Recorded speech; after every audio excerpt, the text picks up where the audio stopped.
है। तो मेरे भाइयों सुन लीजिए, बाप की तरबियत एक अहम रोल होती है और बाप से ज्यादा माँ की तरबियत। इन दोनों चीजों पर मैं आऊंगा, पहले बाप की तरबियत देख लो। यूसुफ अलैहिस्सलातु वस्सलाम का मामला आप जानते ही होंगे, सुना होगा आपने, उलमा से सुना होगा। छोटे थे, भाई लोग ले गए और कुएं में फेंक दिया। अपने बाप के पास आए सारे बच्चे और रोते हुए क्या कहने लगे, या अबाना इन्ना ज़हबना नस्तबिकु व तरकना यूसुफ इंद मताइना फअकलहु ज़िब। आए मेरे अब्बू जान, हम यूसुफ को अपने साथ ले गए, अपने सामान के पास यूसुफ को बिठा दिया और कहा कि तुम इस सामान की देखरेख करना। हम लोग खेल कूद में लग गए और यूसुफ को भेड़िया खा गया। शॉर्ट कर देता हूं इस वाक़े को, लंबा वाक़या है। यूसुफ अलैहिस्सलातु वस्सलाम कुएं में फेंक दिए गए। एक काफिला आया, पानी निकालना चाहता था, झांक के देखा तो लड़का यूसुफ अपने काफिले वालों से कहा, या बुशरा हाजा गुलाम, आए काफिले वालों खुशखबरी हो, हमें तो बच्चा मिल गया। उठाया जल्दी से उस बच्चे को, कहने लगे जल्दी इसको ले चलो, मिस्र के बाजार में बेचो। जो चीज फ्री में मिल जाती है उसको जल्दी से आदमी हटाना चाहता है ताकि कोई असल मालिक ना आ जाए, हमें कुछ ना मिले। आप लोग तो जानते ही होंगे ना, चोरी का मोबाइल 20,000 का 4,000 में भी बिक जाए तो जल्दी जाए, जो मिल रहा वो तो आ जाए। और इस मामले में हमने कलिया चक्का इलाका देखा है, 20-20 हजार के मोबाइल 2-2 हजार रुपए में भी जल्दी से। तो चोरी का माल आदमी जल्दी से निकालने की कोशिश करता है। अब ये बच्चा जो उनको कुएं में मिला, इसका असल बाप ना आ जाए कहीं ये बच्चा ले ना ले, इसलिए इसको बेच दो पहले। तो हजरत यूसुफ अलैहिस्सलातु वस्सलाम को बेच दिया गया मिस्र के बाजार में। और ये तो आप जानते हैं कि वो कितने खूबसूरत थे, उनकी खूबसूरती का जिक्र कुरान में आया है। लेकिन बिके कितने में, उनकी कीमत क्या लगी मिस्र के बाजार में? वशरऊहु बिस्समनिन बख्सिन दराहिम मअदूदा, ये है उनकी कीमत। वशरऊहु बिस्समनिन बख्सिन दराहिम मअदूदा, चंद खोटे सिक्कों में बेच दिए गए, चंद खोटे सिक्कों में बेच दिए गए। चले बादशाह मिस्र के घर में आए। बादशाह ने अपनी बीवी से कहा, बहुत से लोग नाम लेंगे, जुलेखा जुलेखा, किसी सही हदीस में नहीं आया, इसलिए जब नाम आया नहीं तो हम नाम लेंगे नहीं, हम सिर्फ यही कहेंगे बादशाह की बीवी। बादशाह मिस्र ने अपनी बीवी से कहा, खिलाओ पिलाओ पालो पोसो बड़ा करो, बड़ा होगा, हमारी कोई औलाद नहीं, हम इसको अपना बेटा बना लेंगे, या ये आगे चलकर हमको कोई फायदा पहुंचाएगा। देख रेख होती रही, खिलाती रही, पालती रही, पोसती रही, बड़ा हो, यूसुफ बड़े हो गए, जवान हो गए, बालिग हो गए। अब एक और इम्तिहान, इधर बालिग हुए, उधर बादशाह की बीवी का ही दिल आ गया यूसुफ पर। नबी बनने से पहले इम्तिहान देखिए, बादशाह मिस्र की बीवी का दिल आ गया, यूसुफ को वरगलाने लगी, बहकाने लगी, अपनी तरफ माइल करने लगी। यूसुफ बचते रहे, बचते रहे, बचते रहे, बहाना करते रहे, बचते रहे। धीरे धीरे चर्चा हो गया औरतों में, मिस्र की औरतों में चर्चा हो गया। और चर्चा क्या हुआ, देखो बादशाह की बीवी गुलाम को दिल दे बैठी, बादशाह की बीवी ने गुलाम को दिल दे दिया। और औरतों में चर्चा जब होता है ना तो बहुत खतरनाक चर्चा होता है। कोई बात आपको जल्दी से पूरे इलाके में फैलाना हो तो 2-4 औरतों को बता दो, शाम नहीं होगी फैल जाएगी। औरतों में चर्चे बहुत जल्दी होते हैं। वो एक वाकया सुना है, एक आदमी देखना चाहता था कि मेरी बीवी का पेट कितना मजबूत है, उसका हाजमा कैसा है, उस कोई बात अपने दिल में रख पाती है, संभाल करके नहीं रख पाती। एक दिन गया और तरबूज काट के लाया, और तरबूज को दुपट्टे से ढक दिया। तरबूज लाल रंग का था उसने दुपट्टे से तरबूज को ढक दिया और लाल रंग ने उस दुपट्टे को लाल कर दिया और ऐसे लेकर वो अपने घर में घुसा। उसकी बीवी ने कहा ये क्या है? उसने कहा चुप चुप चुप, चल उधर चल, है रुक। वो गया और अलमारी में उसने तरबूज रख दिया, कटा हुआ तरबूज। बीवी ने कहा दे क्या है उसमें, दिखाओ मुझे क्या है, क्या लेके आए हो? उसने कहा देखो तुम मेरी बीवी हो, तुम्हें हम सही सही बता देते हैं, बीवी से कोई बात छुपानी नहीं चाहिए। एक आदमी से लड़ाई हो गई थी मेरी, मैंने उसकी गर्दन काट दी, मैंने उसका सर कलम कर दिया और दिन में हम उसके गर्दन को फेंक नहीं सकते, कहीं पुलिस पकड़ लेगी, इसलिए रात जब हो जाएगी तब हम नदी में फेंकने जाएंगे उसका सर। तुम चुप रहो, किसी को बताना नहीं।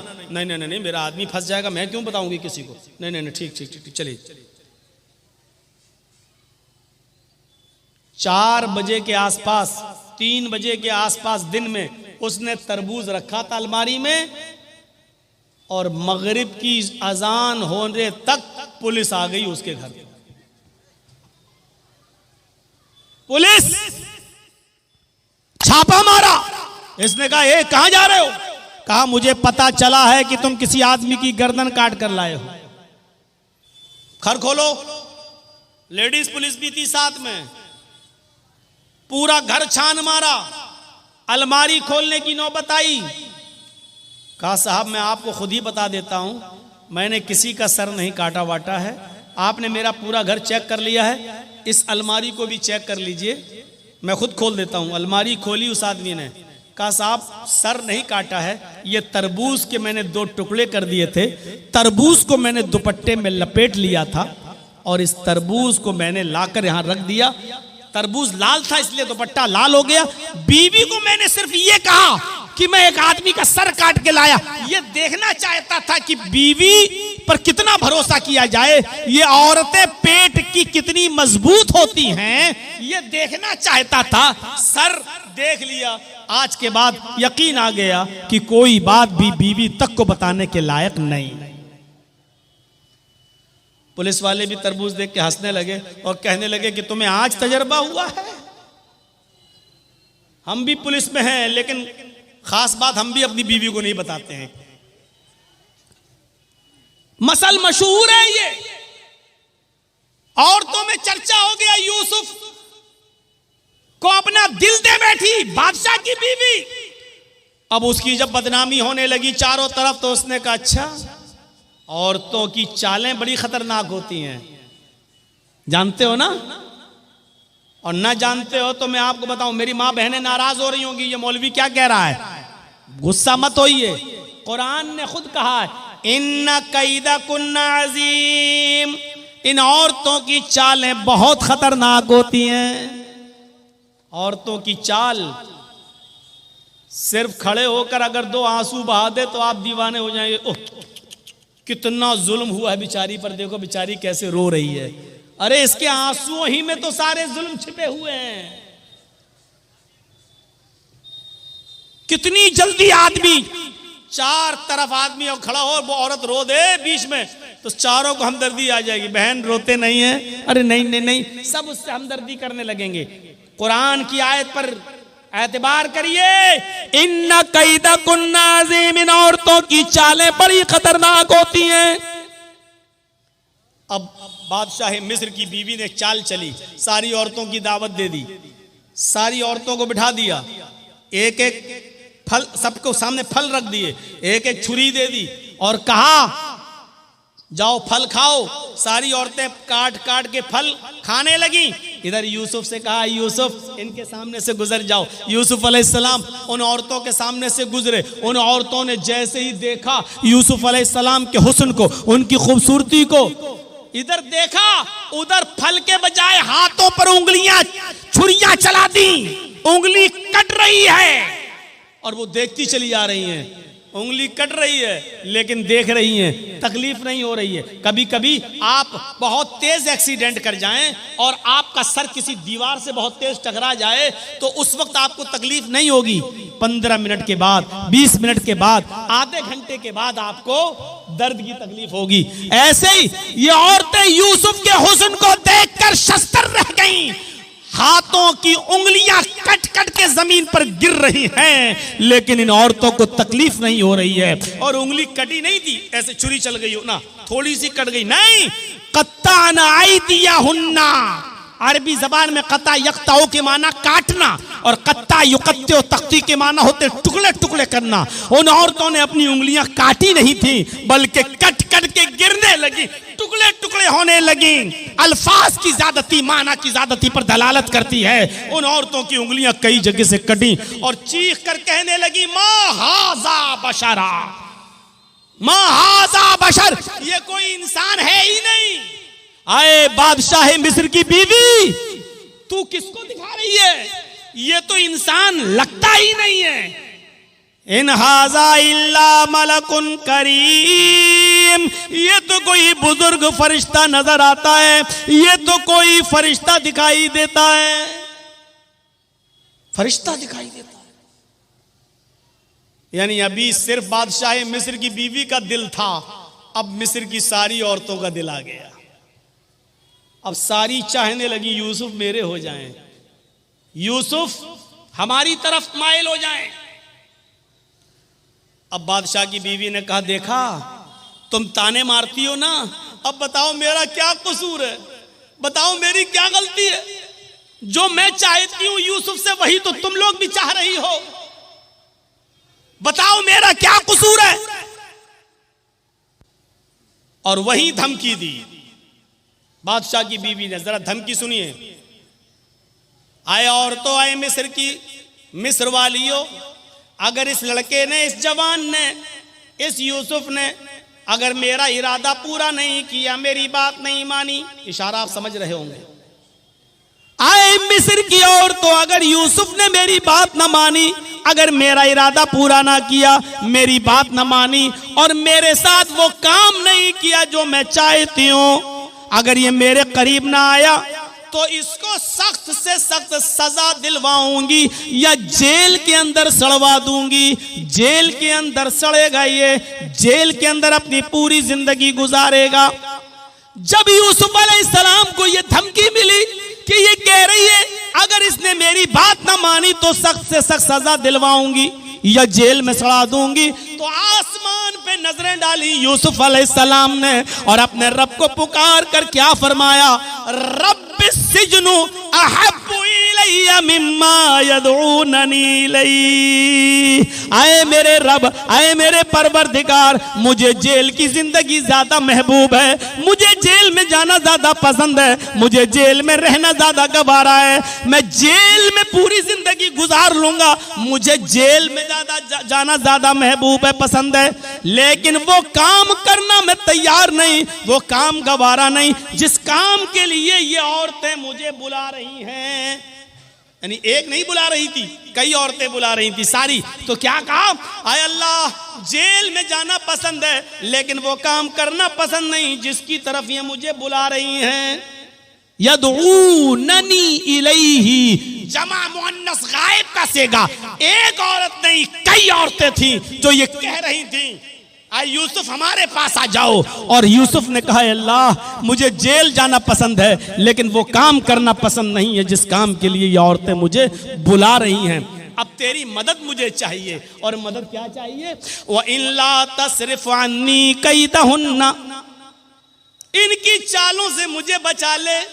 अगर तूने मुझे इनकी चालों से न बचाया, अगर तूने मुझे इनकी चालों से महफूज न रखा, असबु इलैहिन्ना, तो मैं भी इनकी तरफ माइल हो जाऊंगा, मैं इनकी चालों में फंस जाऊंगा, मैं इनकी चालों में गिरफ्तार हो जाऊंगा। व अकुम मिनल जाहिलीन, और जाहिलों नादानों में मेरा शुमार हो जाएगा।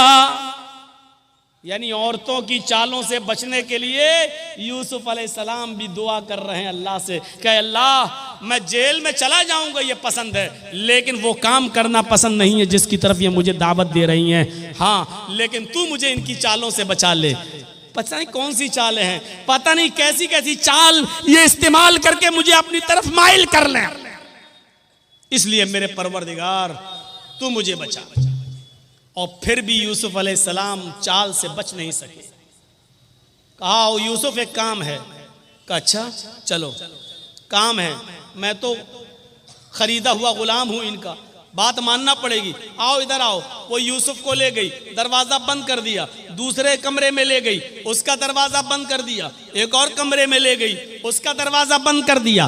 वग़ल्लक़तिल अब्वाब, एक नहीं कई दरवाजे थे, बंद कर दिए। और आखिरी वाले रूम में ले जाकर कहा, यूसुफ आओ, आज तन्हाई है, मौका है, कोई नहीं है, आओ। मैं कब से तुम्हारे बड़े होने का और बालिग होने का इंतजार कर रही थी, आओ, तुम्हारी खूबसूरती और हुस्न ने मुझे तुम्हारा दीवाना कर दिया है, आओ मेरी तरफ आओ। यूसुफ अलैहिस्सलाम ने कहा माअज़ल्लाह, अल्लाह की पनाह, क्या इसीलिए तुम मुझे यहाँ लेकर आई हो? वहां से भागते हैं, औरत भी पीछे पीछे भागती है। पहले दरवाजे से भागने में कामयाब हो गए, दूसरे दरवाजे पे पहुंचे, औरत भी पीछे पीछे भाग रही है, दूसरे दरवाजे से निकलने में कामयाब, तीसरे दरवाजे पर पहुंचते हैं, दरवाजा पकड़ के खोल ही रहे हैं कि पीछे से औरत आती है और उनकी कमीज पकड़ के खींचती है, पीछे से कमीज फट जाती है, पीछे से कुर्ता फट जाता है। यूसुफ अलैहिस्सलाम का पीछे से कुर्ता फटता है, सामने का दरवाजा खुलता है, दरवाजा खुलता है तो क्या देखते हैं, उस औरत का शौहर खड़ा है, बादशाह सामने खड़ा है। इस औरत ने फौरन इल्जाम लगाते हुए फरमाया, आए मेरे सरताज, आए मेरे शौहर, जो तुम्हारी बीवी पर गलत नजर डालकर उसके साथ बुरे काम के इरादे से अंदर दाखिल हो जाए, बताओ उसकी सजा क्या होनी चाहिए सिवाय जेल के? मकरो फरेब करके यूसुफ अलैहिस्सलाम को जेल पहुंचा दिया। मुफस्सिरीन का इख्तिलाफ है, किसी ने लिखा 7 साल जेल में रहे, किसी ने लिखा 10 साल जेल में रहे। बहरहाल एक लंबी मुद्दत जेल में काटी। ख्वाब की ताबीर का इल्म दिया गया, इधर मिस्र में कहत पड़ गया, बादशाह बड़ा परेशान। बताया गया ख्वाब की ताबीर के बारे में, ये जेल में एक नौजवान है जो बताता है। बहरहाल बादशाह ने कहा उसको वहां से आजाद करो, जो ख्वाब की ताबीर बताता है वही उसका इंतजाम भी करेगा। और उनको जेल से निकाला गया और मुल्क मिस्र का बादशाह बना दिया गया। जब मुल्क मिस्र का बादशाह बनाए गए, यूसुफ अलैहिस्सलाम मिस्र के बादशाह बन गए, तो यूसुफ अलैहिस्सलाम के पास एक कमीज थी। अब आप गौर करो, छोटे से थे, कुएं में डाले गए, फिर बेचे गए, फिर बड़े हुए, मुख्तलिफ मराहिल से गुजरे, 10 साल 7 साल या 10 साल जेल में रहे। कितने साल वो अपने माँ बाप से दूर रहे।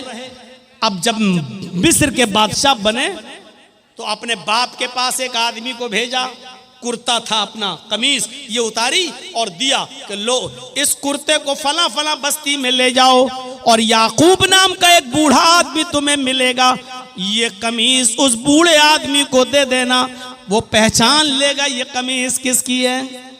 यूसुफ अलैहिस्सलाम जो चीज बताना चाहता हूं मेरे साथियों वो सुनो, जो चीज मैं बताना चाहता हूं अब सुनो।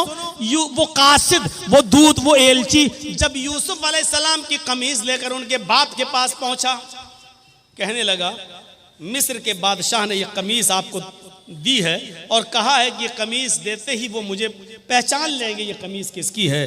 बादशाह ने, वो याकूब अलैहिस्सलाम ने ऐसे कमीज ली, देखा, आंखें कमजोर थीं, निगाहें काम नहीं कर रही थीं, उस कमीज को ऐसे नाक पे रख के सूंघा, कहने लगे ये तो यूसुफ की कमीज है।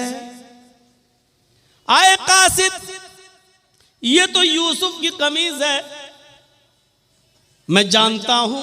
अभी ये नहीं बताया कि वो मेरा बेटा है, और उधर यूसुफ ने नहीं बताया कि याकूब मेरे बाप है।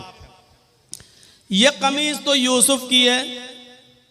कहा जी उन्होंने ही दे के भेजा है मुझे। तो याकूब अलैहिस्सलाम ने जो पहला सवाल किया उस सवाल पर गौर करो। अपने बच्चों को पढ़ाते हो ना, सुनो। यूसुफ अलैहिस्सलाम ने जो पहला सवाल किया वो सवाल क्या था? कैफ तरकतहू, तुमने यूसुफ को किस हाल में छोड़ा, तुमने यूसुफ को किस हाल में छोड़ा? कासिद ने जवाब दिया तरकतुहू मलिक मिस्र, मैंने तो उनको मुल्क मिस्र का बादशाह देखा है, यानी वो तो इस वक्त बादशाह है मुल्क मिस्र के। किस हाल में छोड़ा? क्या वो तो बादशाह है मिस्र के। ये कमीज बादशाह ने दी, मिस्र के बादशाह ने। याकूब अलैहिस्सलाम की आंखों में आंसू, पढ़िए तफसीर इब्ने कसीर और मालिमुत तंजील। याकूब अलैहिस्सलाम ने रोते हुए कहा, ला अस्अलुकुम अन हाज़ा, नहीं तुम समझे नहीं, मैं ये नहीं जानना चाहता कि वो एमएलए है, एमपी है, राज्यसभा का सांसद है, चीफ मिनिस्टर है, प्राइम मिनिस्टर है, बादशाह है, चेयरमैन है, क्या, मैं ये नहीं जानना चाहता। अगर आपको पता चल जाए कि आपका बेटा चीफ मिनिस्टर हो गया, कितने खुश होंगे। आपको पता चल जाए कि आपका बेटा एमएलए एमपी हो गया, तो आप कितने खुश होंगे। यूसुफ अलैहिस्सलाम के बारे में जब उनके बाप याकूब को पता चला कि मेरा बेटा मुल्क मिस्र का बादशाह बन गया, तो खुश नहीं हुए। क्या कहते हैं, ला अस्अलुकुम अन हाज़ा, मेरा बेटा क्या बन गया मैं ये नहीं जानना चाहता। अरे वो क्या बन गया मुझे ये नहीं मालूम, मैं ये जानना चाहता हूं। अस्अलुकुम अन अय्यदीन तरक्तहु, मैं ये जानना चाहता हूं कि तुमने उस आदमी को किस दीन पर देखा है, किस दीन पर छोड़ा है, यानी उसका दीन क्या है, उसका मजहब क्या है।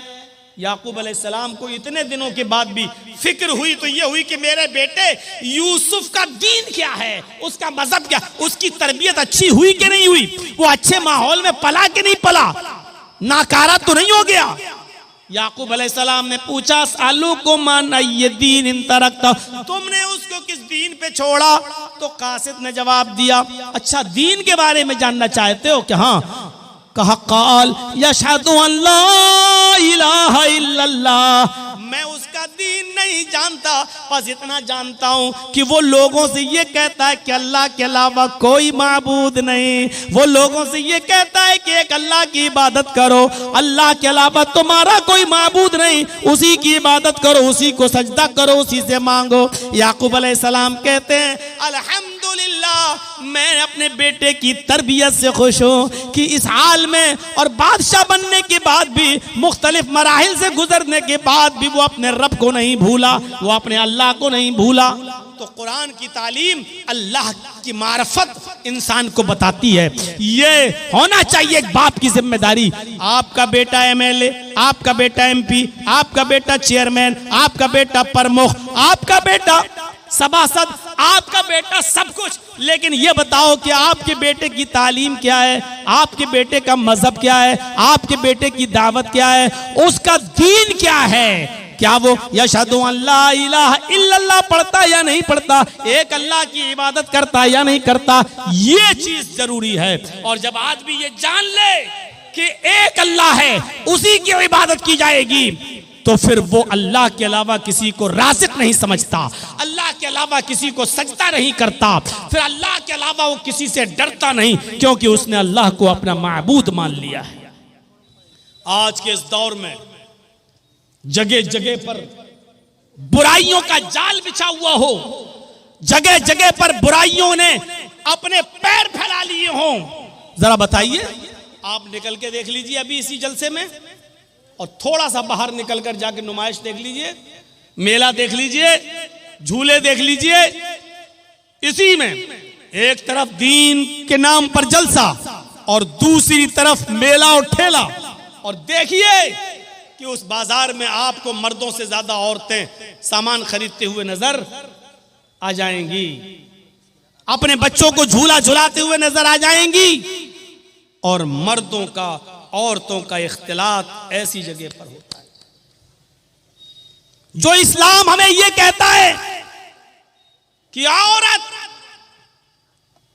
जिसकी आवाज भी इतने पर्दे में होना चाहिए कि अगर इमाम मस्जिद में रुकू करना या सजदा करना भूल जाए, या एक रुकू के बजाय 2 रुकू कर ले, और किसी मर्द को पता ना हो, पीछे कोई टोकने वाला ना हो, सुभान अल्लाह और अल्हम्दुलिल्लाह कहने वाला ना हो, और औरत को मालूम हो, औरतों की सफ़े लगी हो पीछे पर्दे के पीछे, उनको मालूम हो कि इमाम भूल गया, तो उनको इतनी दूर से सुभान अल्लाह और अल्हम्दुलिल्लाह कहने की जरूरत नहीं, अल्लाहु अकबर कहने की जरूरत नहीं है, क्योंकि अगर वो बोलेंगी तो उनकी आवाज मर्द सुनेंगे, उनकी आवाज भी कहीं फितना न बन जाए, और नमाज पढ़ने वाले मर्दों के जहन में घुस न जाए कि बड़ी सुरीली बारीक आवाज, बड़ी जादू वाली आवाज है, और कहीं फिर ऐसी सुरीली आवाज वाली का पीछा न करने लगे, इसलिए औरतों को हुक्म दिया कि वो तस्फीक करेंगी,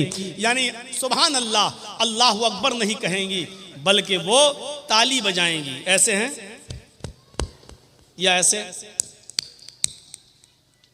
और इस आवाज को जब इमाम सुनेगा तो समझ जाएगा कि मैं भूल गया हूं। गौर कर रहे हैं? सुभान अल्लाह कितना अच्छा जुमला है, अल्लाहु अकबर कितना प्यारा जुमला है। ज़मीन और आसमान नेकियों से भर जाते हैं, लेकिन औरतों को ये जुमला भी जोर से बोलने की इजाज़त नहीं है। मस्जिद के अंदर भी, जब मस्जिद के अंदर भी बोलने की इजाज़त नहीं है, तो बाहर जलेबी वालों से जलेबी खरीदने के लिए 1 किलो दे दो, आधा किलो दे दो, ये तुम्हें परमिशन कहाँ से मिल गई? दुकानदार पे जाओ, दुकान पे शॉपिंग खरीदने के लिए, और बहस करो, साहब तुम तो इतने का दे रहे हो, बगल वाला तो इतने का दे रहा है। बहस करो, ये कहां से तुम्हें परमिशन मिल गई? आज के सुरयानियत के दौर में कदम कदम पर मेरे भाइयों वो दौर याद करो कि अबू बकर सिद्दीक ने सिर्फ 1 खजूर खा लिया था बस, और जब उसके गुलाम ने कहा कि ये खजूर तो मैं कहानत गढ़ के लाया हूं, किसी को मैंने कह दिया था कि तुम्हारी बीवी को बेटा होगा, आज उसको बेटा हुआ है, तो वो खुशी में हमको दे गया। अच्छा, ये तो अल्लाह को मालूम है बेटा है कि बेटी है, तुमने कैसे बता दिया? कहा वो तो मैंने धूल में लाठी मारी और उसके घर में बच्चा पैदा हो गया। अबू बकर सिद्दीक पानी पीते गए और हलक में उंगली डालते गए और कै करते गए, फिर उंगली डाली, फिर कै किया, और जब तक पूरा खजूर जो खा लिया था निकाल नहीं दिया तब तक सुकून नहीं मिला। और बाद में कहा हराम का 1 लुकमा अगर कोई खाता है, 1 लुकमा, तो अल्लाह ताला उसके दिल को सयाह कर देता है, सयाह काला कर देता है, और जब तक वो तौबा न कर ले अल्लाह उस नुक्ते को मिटाता नहीं है। तौबा कर लेता है तो नुक्ता मिटा देता है, और तौबा नहीं करता तो वो नुक्ता बढ़ते बढ़ते पूरे दिल को काला कर देता है। आज कदम कदम पर आप देख लीजिए, हमको एक वॉशिंग मशीन खरीदना है, वॉशिंग मशीन वाला कह रहा है साहब वॉशिंग मशीन 15,000 की है। आप ऐसा करते हो कि नहीं करते हो? साहब 15,000 रुपए तो नहीं है, 5,000 रुपए ले लो और बकिया किस्तें बांध लो। और किस्तें बांध दी गई, किस्तें बांध दी गई। अब वो भले ही 15,000 की जगह अब 16,000 दे रहे हैं, क्योंकि वो आपने एक लोन ले लिया है। अब आपको हर महीने 500 रुपया, 1,000 रुपया आपको देना पड़ रहा है। मेरे प्यारे साथियों, ये चीज शरीयत के अंदर जायज नहीं है, क्योंकि एक चीज ये होती है कि ये 4 व्हीलर है, गाड़ी है 4 व्हीलर, यहां गवर्नमेंट ने वो लगा दिया है, इनकम टैक्स से जुड़ा हुआ है मामला। ये गाड़ी 15 लाख रुपए की है, जर्जी साहब अगर डायरेक्ट 15 लाख कैश दे रहे हैं तो इनकम टैक्स को जवाब देना पड़ेगा। यहां लोन लेना जायज है, इनकम टैक्स से बचने के लिए यहां लोन लेना जायज है। 5 लाख रुपए देकर बकिया 10 लाख रुपए का लोन कर देना, ताकि इनकम टैक्स से हम बच सकें, यहां लोन लेना जायज है। क्योंकि गवर्नमेंट की नजर में आप आ जा रहे हैं, तो ये मजबूरी है यहां। लेकिन हमारे पास ये मोबाइल खरीदने का पैसा है, ये मोबाइल 15,000 का है, मेरे पास 15,000 रुपए हैं भी, लेकिन इसके बावजूद भी हम 5,000 देकर 1,000 रुपए महीना हम बाद में आपको देंगे, तो ये चीज जायज नहीं है। आज कदम कदम पर ऐसी बुराइयां हमें देखने को मिलती हैं। आज हम हराम के किस लुक़मे तक पहुंच चुके हैं हमें पता नहीं है। हम नमाज भी पढ़ रहे हैं और हराम लुक़मे भी खा रहे हैं। हजरत आयशा फरमाती हैं, तुम्हारी कमर कमान की तरह झुकी क्यों ना जाए, दुआएं करते करते यानी तुम बूढ़े क्यों ना हो जाओ। जब तक तुम हलाल लुक़मा नहीं खाओगे और हराम लुक़मा नहीं छोड़ोगे, अल्लाह तुम्हारी दुआ को तुम्हारे सर से ऊपर नहीं ले जाएगा। क्रेडिट कार्ड अभी पूछो ना तो बड़े बड़े लोगों के पास क्रेडिट कार्ड मिलेगा। क्रेडिट कार्ड की हैसियत क्या आपको मालूम है? क्रेडिट कार्ड, बैंक आपके बैलेंस को देखते हुए क्रेडिट देती है आपको। क्रेडिट कार्ड 1 लाख रुपए आपको उधार दे दिया गया, आपने ले लिया। एक लिमिट होती है, इस लिमिट में आपको वो बैंक में उतना पैसा देना है, तब तो ठीक, और जैसी वो लिमिट निकली आपके ऊपर परसेंटेज लगना शुरू हो गया, आपको अब मजीद देना पड़ेगा। अब 1,05,000 देना है, 1,10,000, क्योंकि आपने लिमिट के अंदर आपने पैसा जमा नहीं किया। कोई बैंक आपको 1,00,000 रुपया उधार क्यों देगी? आपको क्यों देगी 2 लाख? आपको क्यों देगी 1,00,000? वो जानती है कभी ना कभी तो आप ऐसा करेंगे कि वक्त पर नहीं दे पाएंगे, कभी मजबूरी होगी आपके साथ, और जहां मजबूरी में आपने एक किस्त भी जमा नहीं की वहीं से आपके ऊपर ब्याज लगना शुरू होगा। इसीलिए उलमा ने बिल इत्तिफाक फतवा दिया है कि क्रेडिट कार्ड बनवाना जायज नहीं है, और क्रेडिट कार्ड नाजायज। अब आप अंदाजा लगाइए। तो हमें ये ये मदरसों से ये चीजें मिलेंगी आपको, या गहरा मुताला कीजिए। आज हर जबान में किताबें छप चुकी हैं, हर जबान में किताबें आ चुकी हैं। आप इस्लाम का मुताला कीजिए, हलाल और हराम को देखिए।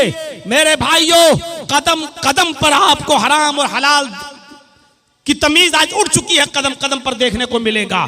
तो बाप अपनी औलाद की अच्छी तरबियत करता है, माँ भी अपनी औलाद की अच्छी तरबियत करती है। तज़किरतुल हुफ़्फ़ाज़ में अल्लामा शम्सुद्दीन ज़हाबी ने नकल किया है कि एक औरत थी जिसके घर जब बच्चा पैदा हुआ, एक औरत थी जिसके घर में एक बच्चा पैदा हुआ। जब वो बच्चा पेशाब करता था तो उसकी माँ उसकी शर्मगाह पर पानी डाल दिया करती थी। बच्चे ने पेशाब किया, माँ ने पानी डाल दिया, बच्चे ने पेशाब किया, फिर माँ ने पानी डाल दिया। माँ पानी जरूर डाल दिया करती थी। आजकल हमारी माएँ क्या करती हैं? बच्चे की पैंट की चैन खोली, बेटा यहाँ खड़े होकर पेशाब कर ले, यहाँ खड़े होकर पेशाब कर ले। बेटा खड़े, 5 साल 6 साल का बच्चा खड़े होकर पेशाब, यहाँ बच्चा पेशाब करता, माँ पानी डाल देती। पहला दिन था उस बच्चे के चलने का, पहला दिन था बच्चे के चलने का। बच्चा जैसे ही पहला दिन खड़ा हुआ और उसको चलने लगा, उसको पेशाब लगा, बच्चे ने ऐसी पानी का बर्तन उठाया अपने कमजोर हाथों से और ऐसे लंगड़ाते हुए धीरे धीरे चाल से गया और दरवाजे के पास जाकर बैठ गया।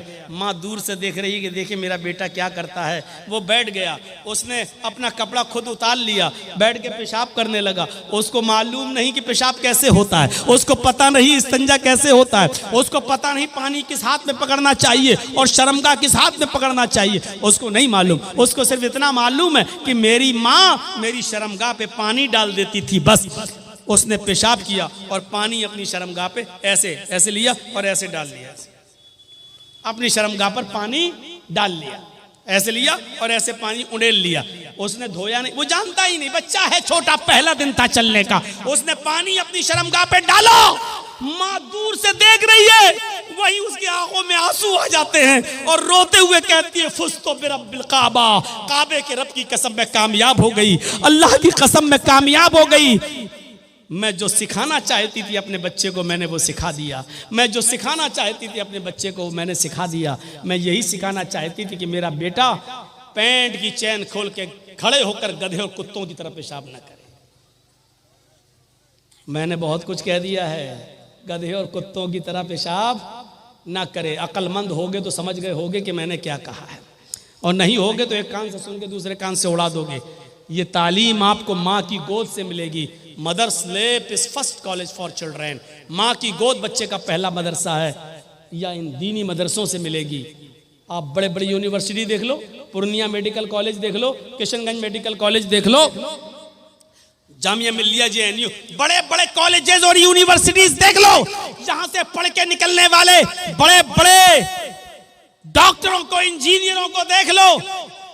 उनको डिग्रियां तो मिल गई, डॉक्टरी की, PhD की, इंजीनियर की, लेकिन तरबियत नहीं मिली। आज उनको सड़क के किनारे पैंट की चैन खोलकर गधों की और कुत्तों की तरह पेशाब करते हुए आप देख सकते हो। तरबियत माँ की गोद से या मदरसों से मिलती है। इसलिए बच्चे को पढ़ाने और लिखाने के साथ साथ अच्छी तरबियत भी जरूरी है। अच्छी तरबियत दोगे तो बच्चा नेक बनेगा और आपकी खिदमत करेगा। अरे कम से कम बच्चों को इतना तो पढ़ा दो कि आपकी कब्र पर जाकर वो ये कह सके, अल्लाहुम्मा ग़फ़िर ले अबी वरहमहु वआफ़िही वअफ़ु अन्हु। अल्लाह ये मेरे बाप की कब्र है, अय अल्लाह इनकी मग़फ़िरत फरमा दे, अल्लाह इन पर रहम फरमा, अय अल्लाह इनकी बेहतरीन मेहमान नवाजी कर। अरे इतना तो सिखा दो कि आपका बेटा आपकी की कब्र पर जाकर ये दुआ कर सके, अल्लाहुम्मा आनिसहु फी वहदतिही, अल्लाहुम्मा आनिसहु फी वहशतिही, अल्लाहुम्मा आनिसहु फी गुरबतिही। ऐ अल्लाह इस कब्र में मेरा बाप है, ऐ अल्लाह इस तन्हाई में, इस तारीख में, इस अंधेरे में मेरे बाप के लिए मेरी बाप को मानूस कर दे यहाँ के तन्हाई से। ऐ अल्लाह मेरे बाप को मानूस कर दे यहाँ की वहशत से, खतरनाक कीड़े और मकोड़ों से। और अल्लाह मेरे बाप की बॉडी को महफूज फरमा दे और मानूस कर दे यहाँ की अजनबियत से। कम इतना तो सिखा दो कि मरने के बाद आप तो खुश हैं कि आपने अपने बच्चे को डॉक्टर बना दिया, लेकिन इतना जानते हो कि आपके मरने के बाद कि आपका बेटा आपकी खबर पे आपके लिए दुआ भी कर सकता है। आज भी वो जाता है तो कहता अल्लाह मेरे बाप को बख्श दे, अल्लाह मेरे बाप की खबर को, अल्लाह मेरे बाप के गुनाह को माफ कर दे। अरे ये कोई दुआ हुई? तुम अपनी जबान में दुआ कर रहे हो। अरे दुआ भी करो तो वो दुआ करो जो अल्लाह के नबी ने बताई है, जो अल्लाह के नबी ने फरमाया है। अल्लाहुम्मा इन्ना भी फी जिम्मतिक व हब्ली जवारिक फक़ही मिन फितनतिल क़ब्रि व अज़ाबिन नार व अंत अहलुल वफ़ाई वल हक़ फ़ग़फ़िर लहू वरहमहू इन्नका अंतल गफ़ूरुर रहीम। क्या कोई बेटा है जो अपने बाप की कब्र पे जाके ये दुआ पढ़ता है? बाप तो तुम्हें डॉक्टर बना के चला गया, लेकिन तुम अपने बाप की कब्र पे जाके ये भी नहीं पढ़ सकते हो क्योंकि बाप ने तुम्हें ये नहीं सिखाया था। कितना बदनसीब है बाप जो अपने बेटे को डॉक्टर और इंजीनियर तो बना दिया, लेकिन तू अपने मरने के बाद ऐसा नहीं बना सका कि तेरा बेटा तेरी कब्र पे आके तेरे लिए दुआएं मगफिरत भी कर सके। 1:30 बज चुका है, 11:15 से 1:30 तक बोलना। मेरे भाइयों, फिर भी मैंने और जगहों की बनिस्बत 20 मिनट ज्यादा आपका ले लिया। अब हमारे बाद जो मुकर्रिर है वो आपसे खिताब करेंगे। अल्लाह से दुआ करता हूँ कि बारे इलाह हमारे बच्चों को दीन का आलिम बना और साथ में हमें दुनियावी तालीम भी हासिल करने की तौफीक अता फरमा। हमारे बच्चों को दीन की तालीम के साथ साथ डॉक्टर भी बना, इंजीनियर भी बना। ऐ अल्लाह हमारे बच्चों को IPS ऑफिसर और एडवोकेट भी बना। ऐ अल्लाह दीन और दुनिया दोनों हमारे बच्चों को अता फरमा और वालिदैन के लिए ज़ख़ीरे आखिरत बना। ऐ अल्लाह जब तक तू हमें जिंदा रख, इस्लाम पे जिंदा रखना, और जब हमारा खात्मा हो तो ईमान पर हमारा खात्मा फरमाना। वमा अलैना इल्लल बलागुल मुबीन व आखिरु दावाना अनिल हम्दुलिल्लाहि रब्बिल आलमीन। अस्सलामु अलैकुम व रहमतुल्लाहि व बरकातुहू। ये सब उड़ गए हैं और बताया कि एक और है मेरे बाद बोलने वाले। ऐसा है कि मैं जब तक वो मौलाना आ रहे हैं 5-10 मिनट में, आपसे मेरी गुजारिश है कि इदारा चलता है जहाँ से बच्चे हिफ्ज़ करके निकलते हैं, और आपके यहाँ बड़ी दिनों के बाद मैं आया हूँ तो एक मोहब्बत